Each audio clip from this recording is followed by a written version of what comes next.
પારડી તાલુકાના તરમલિયામાં ભેંસુખાડીમાં રાતભર શોધખોળ બાદ સવારે કારમાંથી માતા પુત્રીના મૃતદેહ મળ્યા। જીવ બચાવી શક્યા પતિ, પરંતુ આંખો સામે કાર સાથે ગરકાવ થઈ પત્ની અને 8 વર્ષની પુત્રી। પારડી તાલુકાના તરમલિયા ગામે ભેંસુખાડીના પુલ પર બનેલી કરુણ દુર્ઘટનામાં બુધવારની રાત્રે પાણીમાં તણાઈ ગયેલી કારમાંથી ગુરુવારે સવારે શિક્ષક મહેશભાઈ પટેલની પત્ની તનાશાબેન અને 8 વર્ષની પુત્રી યશવીનો મૃતદેહ મળી આવ્યો। મૂળ ખેરલાવ ગામના અને હાલ પારડી સુલભનગર રોયલ પાર્ક સોસાયટીમાં રહેતા મહેશભાઈ બુધવારે સાંજે પરિવાર સાથે ડુમલાવ ગામેથી પરત ફરી રહ્યા હતા ત્યારે ભારે વરસાદના કારણે પાણી ભરાયેલા રેલિંગ વિનાના પુલ પરથી પસાર થવાના પ્રયાસમાં તેમની કાર જોરદાર પ્રવાહમાં તણાઈ ગઈ હતી।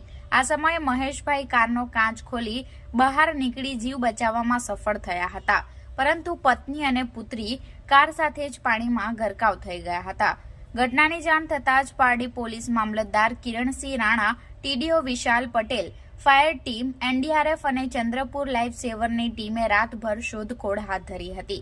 છતાં અંધકાર અને વધતા પાણીના પ્રવાહના કારણે માતા પુત્રીનો કોઈ પત્તો મળ્યો નહોતો।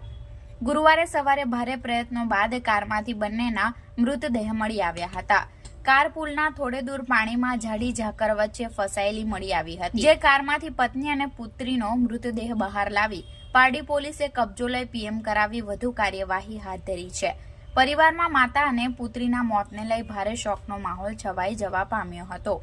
આ સમગ્ર ઘટના બુધવારના રાત્રિ દરમિયાન બની હતી, જે ઘટનામાં ગુરુવારના રોજ સવારે કારમાંથી માતા અને બાળકીનો મૃતદેહ મળી આવ્યો છે।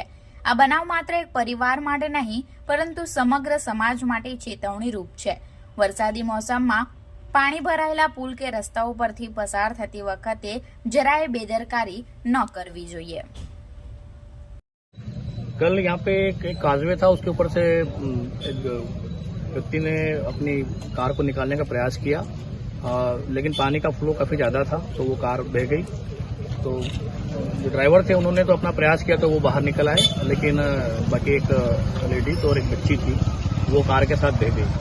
तो कॉल मिलने पर हम लोगों ने रेस्क्यू करने की कोशिश की।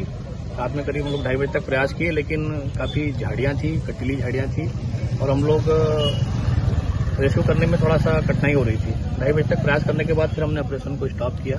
अर्ली मॉर्निंग फिर ऑपरेशन शुरू किया, तो सुबह फिर पानी का लेवल भी कम हो गया था, तो फिर गाड़ी मिल गई। गाड़ी को हम लोगों ने रस्सी की मदद से बाहर खींचा और दोनों डेड बॉडी को रिकवर किया। लोकल का सपोर्ट कैसा रहा था इसमें? लोकल का सपोर्ट, जो लोकल के लोग थे उन्होंने बहुत कोऑपरेट किया। उन लोगों को यहाँ की नाले के बारे में जानकारी थी, तो उन लोगों ने बताया कि कहाँ पर डेड बॉडी हो सकती है, कहाँ पे गाड़ी हो सकती है, तो उनका सपोर्ट काफी सराहनीय रहा।